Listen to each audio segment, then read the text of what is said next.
Let's make healthy brownies. On a tray, take 3 medium bananas. Bake at 350 degrees Fahrenheit for 10 minutes. Cut lines on the banana. Transfer the bananas to a bowl.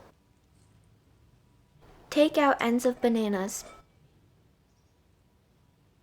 Half a cup of peanut butter. Half a cup of cocoa powder. 1 tablespoon of sugar-free sweetener. I use stevia. Half a teaspoon of baking powder. Mash until combined. Pour batter into tray. Smooth surface.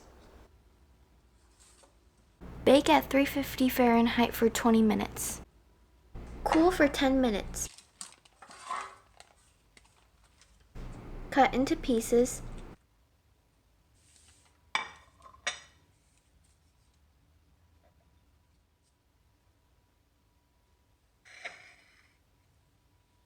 Brownies are ready.